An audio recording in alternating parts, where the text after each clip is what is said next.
Просто.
Раз.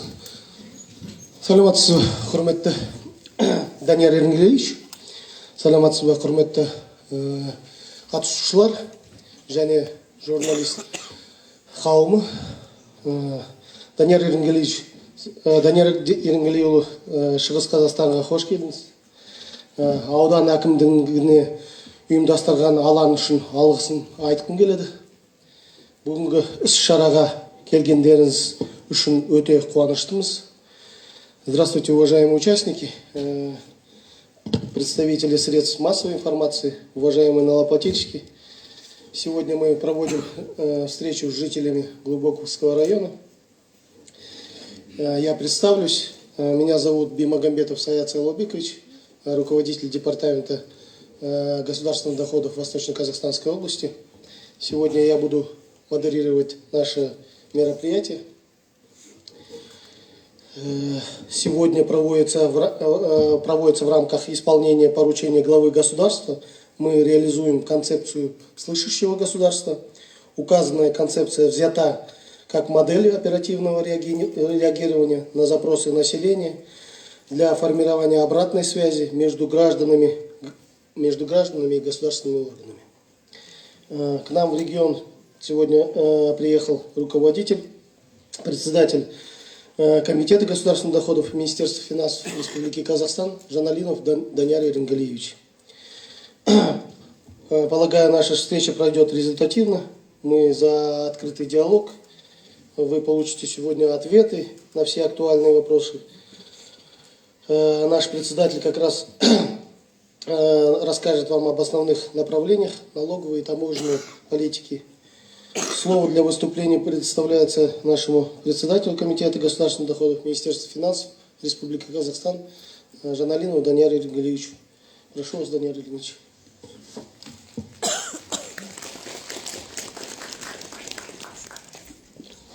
Рахмет. Қайырлы күн. Құрметті кездесуге қатысушылар. Мен өз сапармен Шығыс Қазақстан өңіріне келгеніме өте қуаныштымын. Бүгін сіздермен қауышып жүздесіп отырғаныма. Сонымен қатар өздеріңіздің уақытыңызды бөліп, осында келіп кездесуге қатысып, өздеріңіздің көкейіңізде тұрған мәселелердің шешімін табу үшін сонымен қосымша өздеріңіздің өтініштер мен ұсыныстарыңызды айтуға білдіру үшін келгендеріңізге тағы да өз атымнан алғыс айтамын. Бүгінгі іс-шара біздің кездесуге белсенді қатысқаныңыз үшін баршаңызға ерекше тағы да алғыс. Бастамас бұрын мемлекет басшысының мемлекеттік органдар басшыларының халықтың тұрақты кездесулерін өткізу туралы бастамасының маңыздылығын атап өтемін. Мұндай кездесулер халық үніне құлақ асатын мемлекет тұжырымдамасын табысты іске асырудың негізгі факторы болып табылады. Осындай өзара іс-қимылдың арқасында азаматтар мемлекеттік басқару процесіне белсенді қатысады. Нәтижесінде мемлекеттік органдар халық алдындағы жауапкершілігі мен есептілігі күшейтіледі. Бүгін біз аймақтағы қазіргі әлеуметтік экономикалық жағдайы, сондай-ақ жергілікті деңгейде шешілмейтін өзекті және проблемаларды, мәселелерді талқылау үшін жиналып отырмыз. Восточно-Казахстанская область – горно-рудный и промышленный регион нашей страны с большим человеческим и природным потенциалом, где площадь составляет 98 тысяч квадратных километров, а население 730 тысяч человек. Сегодня мы с вами собрались в Глубоковском районе. Он является крупным промышленным районом республики. Наряду с цинком, свинцом, медью и другими элементами добываются полиметаллические руды. Также в селе Предгорье компания «Алтын-Шығыс» реализует инвестиционный проект по строительству мультикультурного маслоэкстракционного комплекса. Создается 300 рабочих мест. В Восточно-Казахстанской области количество субъектов бизнеса составляет 73 152. Экономическую стабильность области определяет промышленность. Главным экспортным товаром региона является продукция промышленного производства. Объем промышленного производства в 2022 году составил 2,2 триллиона тенге. Объем валового регионального продукта составил 2,7 триллиона тенге. В области имеются крупные производства, такие как Касцин, ТО Восток-Цветмет, Ульбинский металлургический завод, Усть-Каменогорский титано-магниевый комбинат, Усть-Каменогорская птицефабрика, Бухтарминская цементная компания. Поступления в 2022 году значительно превысили показатели 2021 года. И поступления в государственный бюджет составили 475 миллиардов тенге. В сравнении с прошлым годом, если вот с 2021 годом сравнить, рост поступлений составил 103 миллиарда тенге или 128%. Налоговое и таможенное администрирование органы госдоходов в работе берут за основу сведения уполномоченных органов и современные IT-технологии. Позволяет интегрировать эти данные, обработать их. Обмен информацией между органами госдоходов и другими госорганами, такими как Комитет казначейства, Министерство внутренних дел и, конечно, правительство для граждан, налажен на центральном уровне и на местах оплата необходимость в различных запросах и письмах, что также экономит время. Это IT-возможности позволяют нам проводить работу по выявлению дополнительных резервов в бюджет. Восточно-Казахстанская область является приграничной территорией, на востоке граничит с Российской Федерацией и на юге с Китайской Народной Республикой. В зоне деятельности департамента на казахстанско-российской границе функционирует автомобильный пункт пропуска КПП УБА. Таможенное оформление осуществляет 3 таможенных поста. Это Ускимен-ЦТО, Ужей-Ускимен, Майкапчагай. За 2022 год обеспечено поступление НДС на импорт из стран ЕАЭС в сумме 89 миллиардов тенге, что на 21 миллиард тенге больше прошлого года. Темп роста составил 134%. С третьими странами товарооборот составил 3,2 миллиарда тенге долларов, 3,2 миллиарда долларов США с темпом роста 28%. Процесс оказания государственных услуг автоматизирован. Оказывается 35 видов услуг.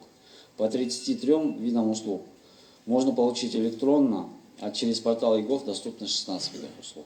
В течение 2022 года было оказано 1 миллион 100 тысяч государственных услуг, из них в электронном виде представлено 99%. В бумажной форме представлено всего лишь 1%. Хочется отметить, большая часть налогоплательщиков в области работает добросовестно, поскольку сегодня сам бизнес отчетливо понимает, быть прозрачным налогоплательщиком правильно и выгодно, чем уходить в тень.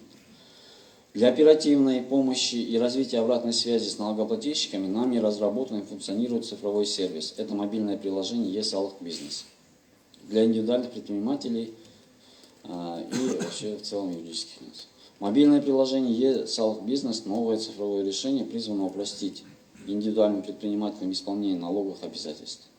Функционал мобильного приложения позволяет зарегистрироваться в качестве ИП, выдать чек мобильного приложения, учитывать доходы ИП, рассчитать налоги и социальные платежи, вести учет наемных работников и доходов, сдать упрощенную декларацию, закрыть ИП в упрощенном порядке.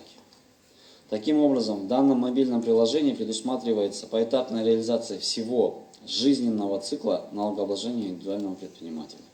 Хотел бы отметить, что со стороны государства принимаются меры для поддержки бизнес-сообщества. Внесены изменения в налоговое законодательство, которые направлены на улучшение положения налогоплательщиков. В налоговый кодекс внесены следующие поправки. Внедрение для микро и малого предпринимательства единого платежа с фонда оплаты труда со снижением суммарной нагрузки. Сумма единого платежа будет распределяться по фондам и бюджету государственной корпорации правительства для граждан по механизму единого совокупного платежа. Внедрение механизма банкротства физических лиц. Списанная задолженность не будет считаться доходом физического лица. Расширение нормы по уменьшению НДС на 70% при переработке сельхозпродукции. Так предполагается распространение данной льготы на рыболовные предприятия при переработке выловленной рыбы на собственных мощностях. Кроме того, предлагается продление срока действия льготы при производстве сахара, кондитерских изделий. Освобождение импорта сахара, сырца тростникового от НДС для стимулирования производства сахара в стране. Освобождение от НДС реализации афинированного золота или серебра субъектами производства драгоценных металлов, субъектам производства ювелирных и других изделий, осуществляющих деятельность на территории Республики Казахстан. Непризнание доходом энергопередающей организации стоимости электрических сетей, принятых на баланс от их собственников на безвозмездной основе. Урегулирование вопросов налогообложения национального оператора инфраструктуры в связи с нормами отраслевого законодательства. Так относятся на вычеты расходы, понесенные при оказании услуг магистральной железнодорожной сети пассажирским перевозчикам с применением понижающего коэффициента 0 к утвержденному тарифу, а также отнесение на вычет грузоперевозчикам временной балансирующей платы. Услуги магистральной железнодорожной сети, оказанные пассажирским перевозчикам, не будут включены в оборот по НДС. Исключение сборов за выдачу сертификатов в сфере гражданской авиации. Установление нулевой ставки НДС при заправке воздушных судов иностранных авиакомпаний. Освобождение от уплаты ИПН суммы полученного вознаграждения за сообщение о фактах невыдачи чека, отказа в приеме банковской карты в случае подтверждения такого факта. Освобождение от ИПН от списания задолженности по ипотечному кредиту. Также снижение ипотечной организации стоимости жилья для арендаторов не будет считаться доходом физического лица. Исключение из дохода физического лица, подлежащих налогообложению, бюджетных субсидий на аренду жилья. Также предлагаются нормы в части упрощения налогового администрирования, такие как сокращение сроков возврата НДС со 155 календарных дней до 75 рабочих дней, включение численности наемных работников в перечень сведений, не составляющих налоговую тайну, составление протокола акта с привлечением понятых при отказе налогоплательщика по получению акта налоговой проверки, установление срока пребывания на территории Республики Казахстан временно ввезенных товаров с территории ЕАЭС не более 2 лет, предоставление права пересмотра графика исполнения налогового обязательства. Еще хотел бы обратить ваше внимание, что в настоящее время на площадке Министерства национальной экономики Республики Казахстан рабочей группой проводится соответствующая работа по разработке нового налогового кодекса. Основная задача при разработке нового налогового кодекса заключается в повышении открытости, облегчении его в плане понимания и толкования, а также облегчение в части налогового администрирования и уплаты налогов. При этом сохраняется стабильность налогового законодательства. Предложения для рассмотрения в рамках разработки проекта нового налогового кодекса принимаются рабочей группой при наличии у вас предложений. Вы можете направлять в адрес Министерства национальной экономики Республики Казахстан или на соответствующий электронный адрес taxeconomy.gov.kz. Хочу остановиться на вопросе внедрения механизма банкротства физических лиц. С 3 марта текущего года начинается прием заявлений от граждан на банкротство. Закон о восстановлении платежеспособности и банкротстве граждан Республики Казахстан предусматривает 3 вида процедур. Несудебное банкротство. Это бесплатная процедура заявления подается электронно. При применении процедуры судебного банкротства и восстановления платежеспособности заявление подается в районный суд по месту жительства, назначает финансовый управляющий, и его услуги платные. На сегодняшний день нами проводятся разъяснительные мероприятия о входных критериях, механизмах и последствиях применения. Также работники комитета выезжают в регионы, проводятся семинары, разъяснительную работу проводят, и такие мероприятия уже проведены в городах Алматы, Шымкент, в области Жетысу, Туркестанской, Славянской, Алматинских областях. Хочу заверить, что и сюда они все приедут, проведут соответствующую разъяснительную работу. Мы никакой регион без разъяснений не оставим. И вот как раз здесь, пользуясь этим случаем, хочу сказать, что будет запланирован семинар 16 февраля, 10 часов утра в здании Казахстанско-Американского свободного университета. Уважаемые участники встречи, сегодняшняя встреча направлена на то, чтобы вам была понятна налоговая и таможенная политика. Кратко озвучены основные направления деятельности и мероприятий органов госдоходов. Жители Восточно-Казахстанской области активно пользуются услугой колл-центра. Также поступает обращение граждан, и за прошлый 2022 год от граждан региона поступило 9300 обращений, на которые представлены соответствующие объяснения и ответы. Существует ряд проблемных вопросов, которые мы стараемся решить и решаем. Если остановиться на часто задаваемых вопросах, то, наверное, самый часто задаваемый вопрос в нашей работе возникает по налогу на транспорт физических лиц. Мы ежегодно начисляем налог на транспорт, затем поступает обращение от граждан с пояснениями, что транспортное средство фактически отсутствует. Автомобиль был продан или подарен. На данный вопрос я даю пояснение в каждом регионе, где провожу такие встречи, так как в каждом регионе граждане задают этот вопрос, и, как я уже отметил, что это самый актуальный, наверное, и самый часто задаваемый вопрос. Здесь очень важно не упустить тот момент, что налог на транспортные средства начисляется, исходя из базы данных Министерства внутренних дел. То есть, если в базе МВД автомобиль принадлежит определенному гражданину, то, следовательно, наш орган произведет начисление налога конкретно этому лицу. В случае выявления расхождений по регистрации автомобилей граждане явочно посещают как органы нашего комитета, так и органы МВД с подтверждающими документами о реализации транспортного средства. После подтверждения убирается начисленный налог. Хотелось бы отметить, что для оперативной помощи и развития обратной связи нами разработаны и функционируют цифровые сервисы. Это мобильное приложение ЕС-Алхазамат. Приложение простое и удобное в использовании. Здесь пользователю можно получить информацию о начислении налога на транспортные средства, проверить налоговую задолженность и посмотреть текущие платежи по налогу на имущество и другие сервисы. Здесь еще надо пояснить, что мы в будущем стараемся разработать его дальше.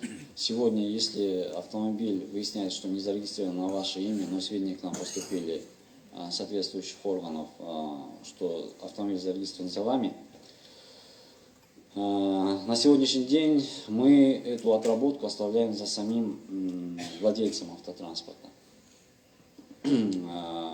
Дальше мы хотим реализовать систему таким образом, что вы оставляете сообщение в соответствующей системе, вот ЕС-Алхазамат, мы его самостоятельно должны будем отработать, и при выявлении каких-то неправильных данных, которые нам государственный орган предоставил, мы будем эту ситуацию исправлять и вносить соответствующие изменения в их базы данных.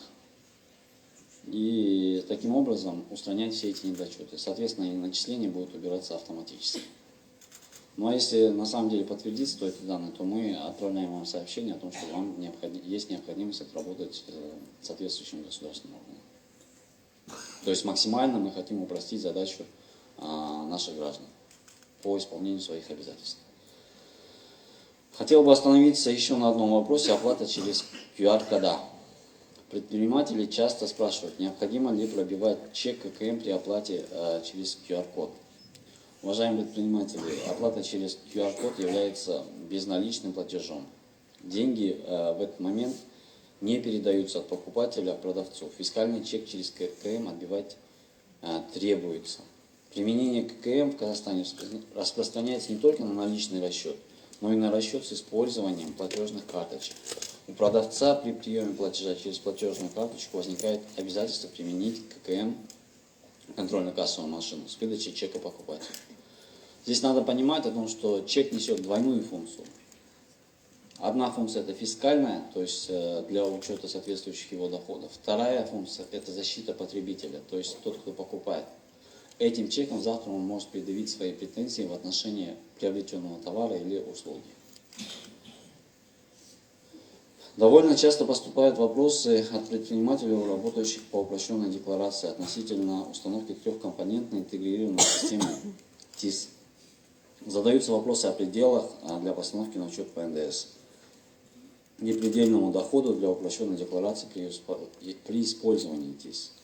Вообще, саму постановку таких вопросов считаю показателем повышения экономической грамотности предпринимателей. Преимущества применения ТИС очевидны. Так, сумма предельного дохода за полугодие для ИП, применяющих СНР, специальный налоговый режим, на основе упрощенной декларации, при применении ТИС, трехкомпонентной интегрированной системы, составляет не 83 миллиона, а 324 миллиона тенге. Минимум оборота для постановки на учет по НДС также выше. 497 миллионов тенге вместо 69 за календарный год. Пользуясь случаем, хочу призвать наших предпринимателей воспользоваться хорошими возможностями и использовать ТИС. Енді құрметті кездесуге қатысушылар, сіздердің тарапыңыздан орын алған бірақ жергілікті деңгейде шешілмей жүрген мәселелер, сұрақтарыңыз болса, жауап беруге дайынмын өз атымнан. Сонымен қатар бұл жерде айтылмаған сұрақтарыңыз болса, кейін жеке қабылдау жасаймын. То есть я сейчас соответствующий форму поведу и могу принять на личный прием, если есть какие-то проблемы, которые вы хотели бы озвучить и сказать непосредственно мне. В целом мой доклад окончен. Назар аударып тыңдағаныңыздарға көп рахмет.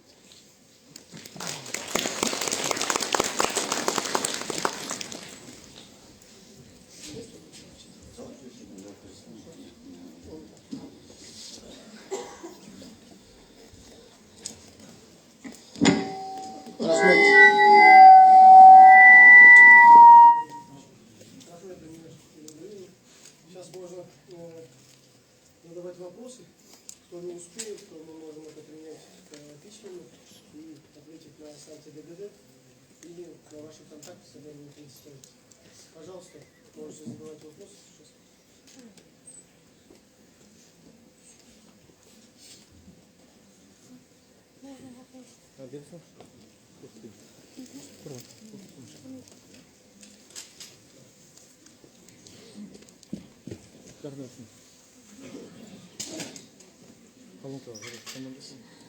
Вопрос можно задать. Я хотела узнать свою задолженность на транспортное имущество, на машину. А где можно его посмотреть? В каких сайтах, например? Рахмет, сұрағыңызға. Задолженность, в принципе, можно посмотреть на интернет-ресурсе Комитета госдоходов КГД Gov.kz в разделе «Все сервисы». Сведения об отсутствии наличия задолженности. Также в мобильном приложении есть Алхазамат. Можно его скачать в соответствующее как приложение в телефоне, то есть это App Store или Play Market, в зависимости от того, каким телефоном вы пользуетесь, смартфоном вернее. А также в чат-боте Салахбот в разделе электронные услуги через банковские приложения. На этих сервисах можно будет посмотреть также и предстоящие ваши платежи по налогу на транспортные средства, по налогу на имущество. И, соответственно, уже заранее знать, сколько вам нужно будет оплатить дальше.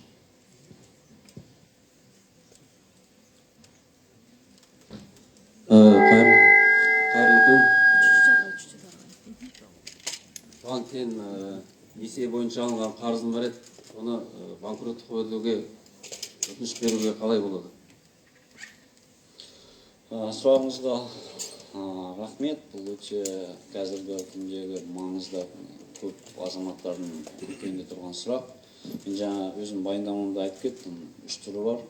Өзіңізді банкрот ретінде рәсімделуін жасауын. Ол жаңа өзіңіз соттан тыс банкроттық, сот арқылы банкрот деп жариялайды, немесе төлем қабілеттілігін қалпына қайтадан келтіру. Осы 3 түрі бар. Оның әр өзінің ережелері бар. Мына егер сізде банк алдындағы борышыңыз 5,5 миллионнан аспайтын болса, сонымен қатар 12 ай ішінде төлем болмаған болса, мүлік болмаса, банкпен борышты реттеу туралы құжат болса, онда сіз соттан тыс арқылы банкроттыққа өтінішті электрондық түрде бізге өтініш беруіңіз мүмкіншілігіңіз бар. Мен жаңа айтып кеттім, 3 наурыздан бастап жаңа арыздар қабылданады. Ол жерде ешқандай соттың шешімі керек жоқ. Сіз өзіңізді өтінішіңізді бересіз. Біздің тиісті жүргізілетін жұмыстарымыз бар. Оны қадағалаймыз, бәрін тексереміз. Я солай ма, осы жағдайға келе ма, келмей ма? Келетін болса, сізге тиісті жауап беріледі, сізді онда банкроттық деп саналып рәсімделетін жағдай болады. Бірақ енді шындықты айту керек, бұл заң бізде бірталай уақыт қарастырылып, бірақ қабылданбай, қайта-қайта ауысып жүрді. Бірақ бүгінгі күні қажеттілігі керек болғаннан кейін бұл заң қабылданды. Мемлекет басшысының тапсырмасымен жылдың осының басынан қабылданды. Енді өзіміз қазақ қауымымен айтуымыз керек, заң бар, бірақ енді қазақ даласында қазақтар бір-бірін банкрот деп санамайтын. Бізде бұндай атақ болған жоқ. Қалай осылайын қабылдайтын оны дұрыс емес, шындықты айту керек. Ондай бізде қазақ даласында ешқашанда банкрот деген болған жоқ. Оны да түсіну керек. Қажеттілігі бар шығар. Сондай тұғырыққа түсіп қалсаңыз, ертең күні мынау шешім табылмайтын жағдайда, қиын жағдайда тек қана соны қолдануға өз атымнан немді беремін,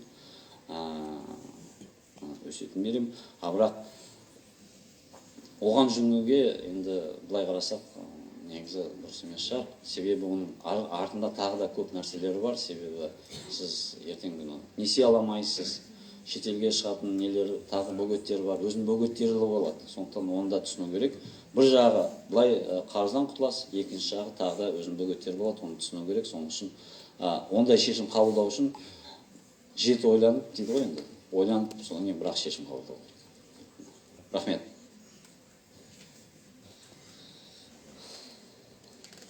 Добрый день, здравствуйте. Здравствуйте. Скажите, пожалуйста, я работаю и имею ипотеку, оплачиваю в банке Центр Кредит. И возможно ли бухгалтерии сделать вычет на уменьшение дохода? У нас налоговым законодательством предусмотрен налоговый вычет в виде суммы по вознаграждению по займу, полученным исключительно в строительном сберегательном банке Республики Казахстан, это БАСЭБанк. То есть это законодательно определено, и по нему вы только имеете право на вычет. Спасибо.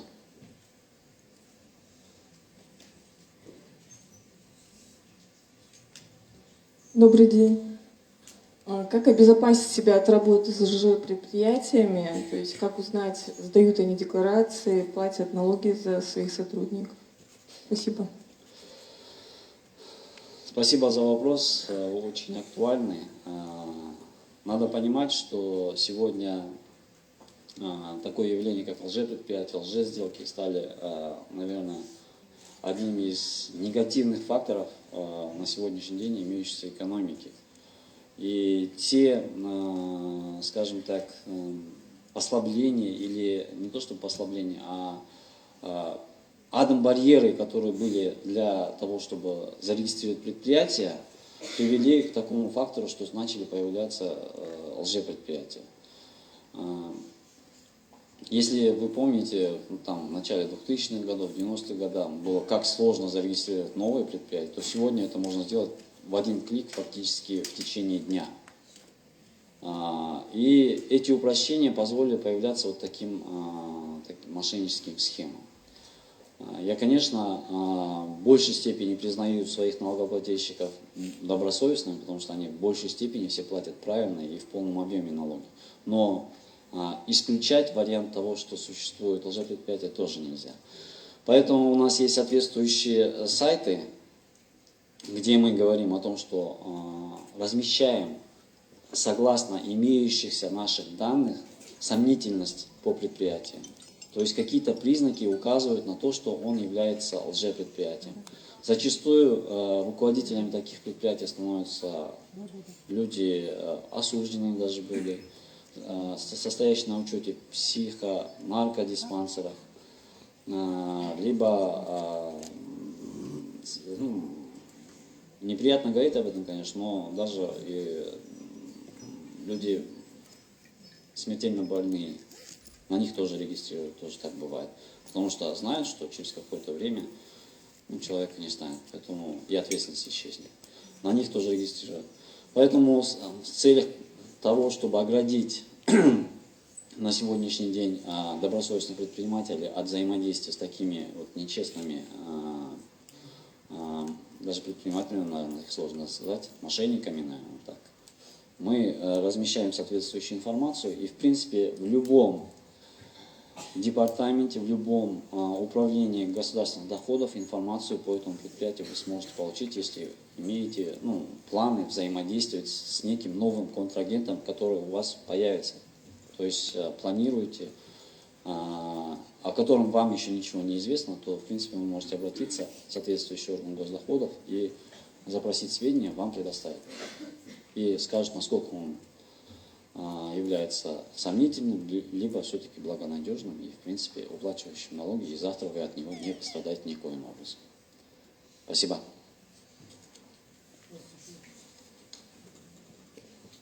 Здравствуйте. У меня вот такой вопрос.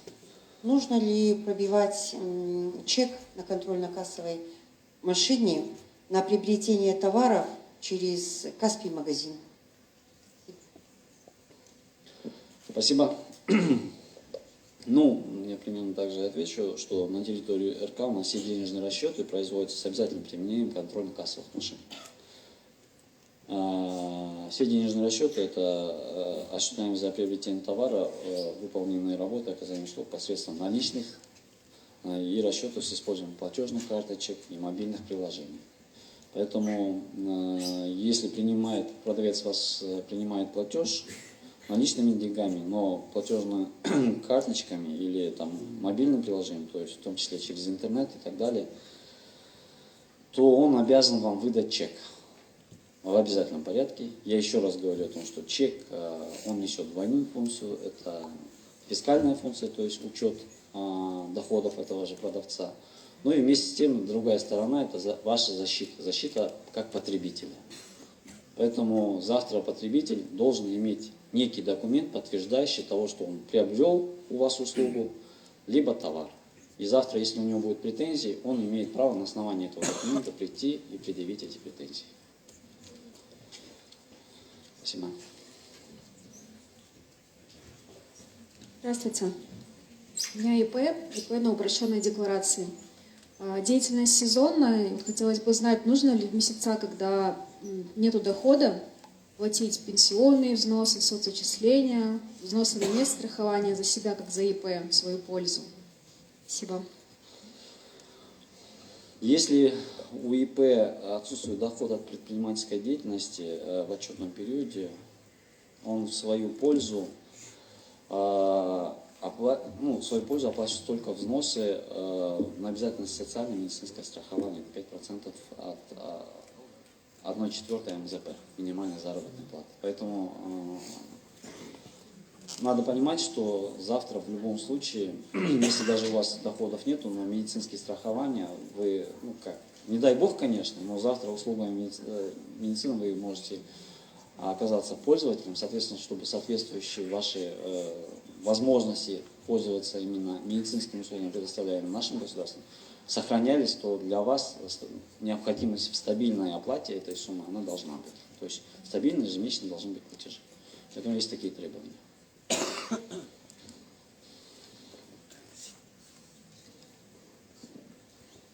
Добрый день. Я вот физическое лицо и хотела бы узнать. Алло. Хотела бы узнать, будут ли мои мобильные переводы через Каспий банк передаваться в налоговые органы? Например, не при покупке какой-то, а переводы я делаю. Хорошо, понятно. Вопрос тоже актуальный, наверное, для всех интересный. Сегодня у нас весь Казахстан, наверное, имеет карточки Каспий. Ну, довольно широкую, так скажем, популярность получилась среди населения. Все пользуются карточками. Для них важно, наверное, знать, насколько это фиксируется у нас как в фискальном органе или нет. Сразу же хочу сказать, что для нас будет представлять интерес платежи, то есть переводы от одного лица к другому лицу, физическому лицу. Кратность, то есть не более 100 раз переводов от различных физических лиц, поступающих к этому лицу, в течение 3 месяцев подряд. То есть, если в течение 3 месяцев, в течение года это все повторяется, то, извините, тогда мы будем подозревать, то есть информация к нам поступит, и мы будем подозревать, что данное физическое лицо все-таки занимается предпринимательской деятельностью. Не секрет, наверное, что каждый сегодня, многие предприниматели, не многие, так скажем, а определенные предприниматели говорят там, ой, давайте не карточкой, просто переводом сделайте мне. Правильно же, да? Многие, наверное, встречались с этим случаем. Сделайте мне перевод. Вот такие случаи, это как раз говорит об уходе от налогообложения. То есть предприниматель старается скрыть свой доход. Чтобы мы это контролировали, законом разработана вот такая система. То есть переводы более 100 в течение месяца от различных физических лиц. И если это повторяется 3 месяца подряд, то тогда мы опять еще раз, мы не пойдем сразу же там шашкой махать, голову рубить и говорить, ты предприниматель, у вас налоги забирать. Нет, это тоже мы не делаем. Мы сначала отправим уведомление или извещение, письмо, там, в зависимости от какие суммы и так далее. И говорим, извините, у вас произошел такой случай, это часто повторяемый случай, пожалуйста, придите, объяснитесь, либо сами зарегистрируйтесь и добровольно уплатите налоги, тогда будет без штрафных санкций и так далее. И в зависимости от этого уже будет работа. Если же, извините, там человек отказывает, тогда мы будем отрабатывать и все его доводы проверять и перепроверять. Тогда будет ясно уже, предприниматель он или нет, либо наши выйдут туда, проверят, либо вызовут, посмотрят. Все это, в принципе, будет видно дальше. Спасибо большое. Здравствуйте. Я сдаю торговое помещение 420 квадратов. Если я буду сдавать в субаренду, могу ли я быть на упрощенке или мне нужно применить общеустановленный режим? У нас с этого года вступили в силу нормы налогового кодекса в части дополнения видов деятельности, не разрешенных для применения спецналоговых режимов для субъектов малого бизнеса.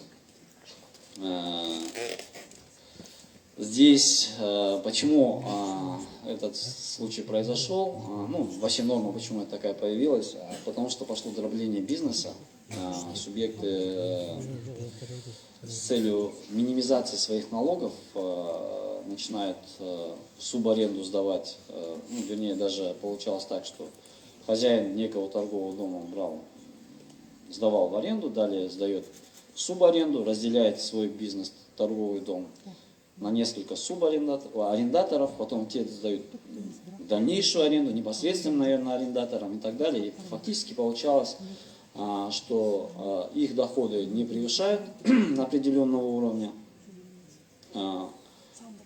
При разделении бизнеса платили минимальный налог, хотя обороты в конечном итоге деньги собирались у хозяина. И конечным бенефициаром являлся один человек всех этих доходов. Но при соотношении сумм, которые в конечном итоге он получит, и при соотношении сумм, которыми он облагается, получалась колоссальная разница, и, соответственно, он мог применять какие-то упрощенные виды режимов и уходить от налогообложения. Это своего рода, не скажу, что незаконная, но это минимизация налогов. И в связи с этим мы разработали эту норму, которую вот, стали запрещать для применения вот таких видов деятельности специальных налоговых режимов. Поэтому они все выходят в общественном порядке. Спасибо.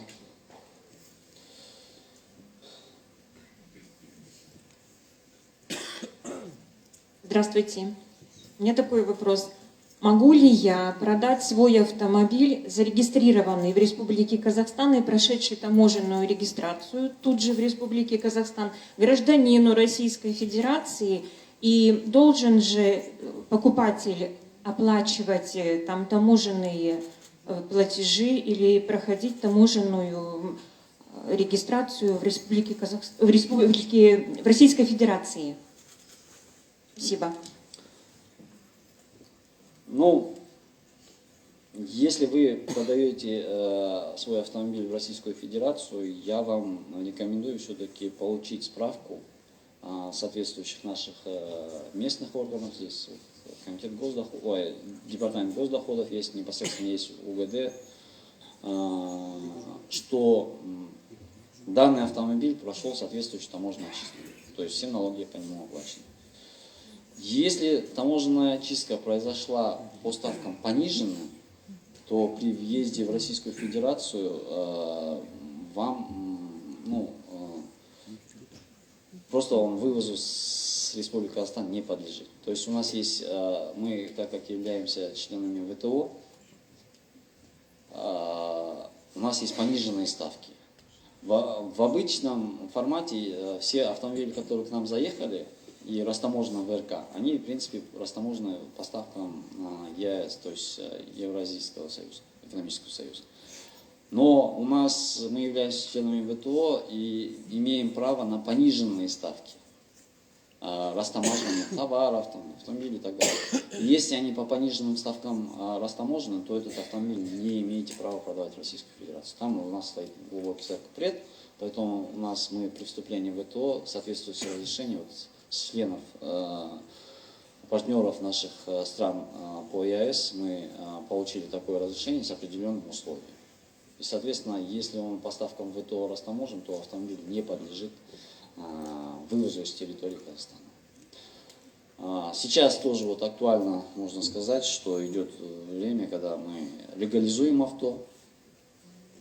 Вы знаете, что у нас очень много автомобилей было завезено с Армении, с Киргизии, с Российской Федерации, которые фактически ездили с номерами тех государств, но формально они являлись не нашими, но по ним фактически владельцами являлись граждане Казахстана. Количество таких автомобилей возросло, и в соответствии с поручением главы государства в обращении к народу Казахстана было дано поручение легализовать их. Сейчас этот период начался, сейчас идет легализация по таким автомобилям. Но там есть свои условия, то есть они должны быть в странах ЕАЭС растаможенными. То есть в большинстве случаев, то есть если с Российской Федерацией мы возьмем, то это они уже являются растаможенными. С Армении это с 1 января все автомобили считаются растаможенными. С Киргизии, по-моему, там с 24 или 25 года, там есть еще, у них по пониженным ставкам они еще растамаживают, то есть они одни из последних вступали в ЕАЭС, у них есть свой срок тоже, который откладывается. И после этого только периода они будут считаться растаможенными. Но опять-таки автомобили должны быть растаможенными, то есть пройти полную таможенную очистку и должны быть не краденными, то есть у них не должно быть криминального прошлого. В соответствии с этим вы имеете право легализовать по упрощенной схеме, то есть там не более 200 тысяч тенге, 250 тысяч тенге, по-моему, за регистрацию, вот это первый первичный регистрационный сбор, экологический сбор, все включено в единый сбор, и в соответствии с этим при уплате вы имеете право легализовать на себя данное авто. То есть это тоже один из способов защиты наших граждан, потому что они попали в некую криминальную ситуацию. Они не хотели, наверное, но получилось так. Купили эти автомобили, но легализовать их не могут. Сейчас эта акция проходит. Если у кого-то есть, вы можете этим воспользоваться. Спасибо. Здравствуйте. Вопрос. Вот согласно налогового кодекса, налоговое обследование проводится по месту в рабочее время, по месту нахождения налогоплательщика. Вот вопрос такой, о каком рабочем времени идет речь? Это рабочее время налогоплательщика, либо это рабочее время налогового органа? Спасибо. Ну, налоговое обследование проводится в рабочее время органов госдоходов. Но, конечно, есть такой момент, когда режим работы налогоплательщика иной, и в момент обследования он может отсутствовать по месту нахождения, то есть где он зарегистрирован, и по юридическому адресу. То есть и тогда получается определенный момент, когда наш инспектор, идя на налоговое обследование, встречается с тем налогоплательщиком, который находится по этому адресу. Определенные трудности в этом есть, но опять-таки хочу сказать, что после того, как он пройдет это обследование, к нему будет направлено соответствующее уведомление, и он имеет право пояснить, что у него иной рабочий день, доказать, прийти, что он на месте и что он осуществляет деятельность, и в принципе вопрос снять на это. То есть любая наша мера, которая органы налоговых службы или таможенной службы, мы всегда оставляем право ее обжаловать, право оспорить, право для того, чтобы принять иное решение. Надо понимать, что все наши решения это тоже не есть, так скажем, правильное, как аксиом. Мы всегда тоже в своих определенных решениях будем сомневаться и давать право налогоплательщику и оспорить. Поэтому, если вы не согласны, вы всегда можете обжаловать и оспорить. Пожалуйста. Саламатсыз ба. Мен сұрағым, жеке тұлғалар, жеке мүлікті жалға берген үшін бірыңғай жиынтық төлемді қалай төлейді? Егер үй иесі ауыл жерде тұрса, ал жалға беретін тұрғын үй қалада болса. Рахмет. Осы жылы бізде бірыңғай жиынтық төлем мөлшері республикалық және облыстық маңызды бар қалаларда бір айлық есептік көрсеткіштен алынады. Ол 3450 теңге. Ал қалған елді мекендер үшін ол бір айлық есептік көрсеткіштің жартысы, тең жартысы, 50%. Ол бүгінгі күні 1725 теңге. Рахмет. Тағы да сұрақтар бар ма?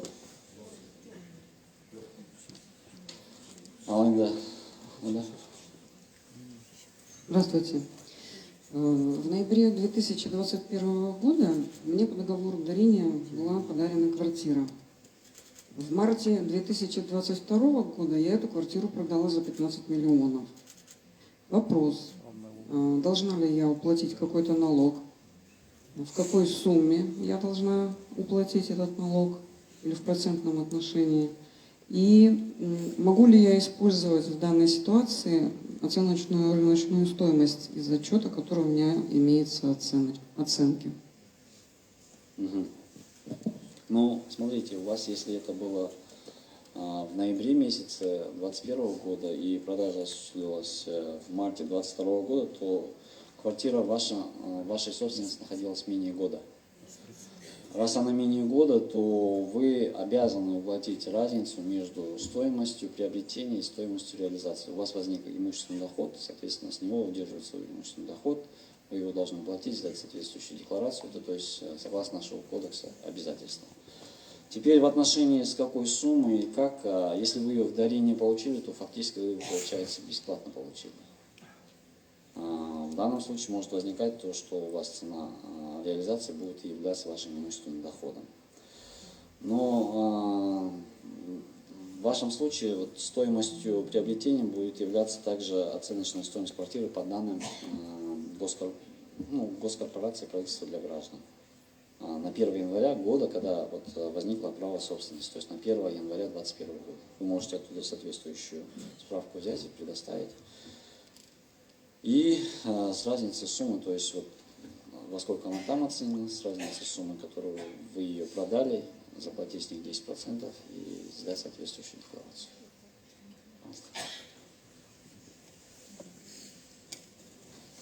Спасибо. Так, есть еще вопросы? Если вопросов нету, я сейчас, в принципе, там ко мне скажете, я могу принять, организовать личный прием, если у кого-то есть какие-то еще вопросы. А если еще есть вопросы, вы можете письменно направить сюда. Вот, в принципе, наверное, я попрошу организовать. Готов ответить на многие ваши вопросы, предложения. По мере возможности решить, какие есть проблемы. Если они не сегодня, то, в принципе, у их в основном также их себе возьму в работу. Ну и в целом, всех хочу поблагодарить за ваше время, за то, что вы сегодня пришли, нашли возможность прийти на эту встречу, обсудить, задать свои вопросы и раскрыть какие-то более важные темы. Сіздерге көп-көп алғыс айтамын. Бөлген уақыттарыңыз үшін, келіп осы жерде мағыналы сұрақтар қойғаныңыз үшін, осылай келіп еліміздің халқымыздың көкейінде тұрған өзекті мәселелерді талқылау үшін алғыс айтып, өз атымнан сіздерге тек қана мына келген жаңа жылыңызда жақсылық тілеймін, өміріңіз бай болсын, еліңіз қуатты болсын, аспанымыз ашық болып, еліміз тыныш болсын. Тек қана жақсылықта бәріміз де аман есен болып, басымыз көбейіп, кездесіп тұрайық. Көп-көп рахмет. Данияр Ермегулұлы, сізге үлкен рахмет. Осы қойылған сұрақтарға барлығына жауап бердіңіз. Алдық. Қатысушыларға өте ризамыз, деп ойлаймын. Уважаемые участники встречи, благодарим вас, очень благодарим вас за ваше активное участие в нашей встрече. Наше мероприятие будет освещено у нас в дальнейшем в СМИ, социальных сетях департамента. Там же будут и размещены ответы и вопросы. Ваши предложения по совершенствованию деятельности нашего органа государственных доходов будут нами учтены и приняты в работу. Еще раз хотим вам сказать большое спасибо за ваше участие. Благодарим вас. Желаем вам и вашим близким здоровья и благополучия. Спасибо.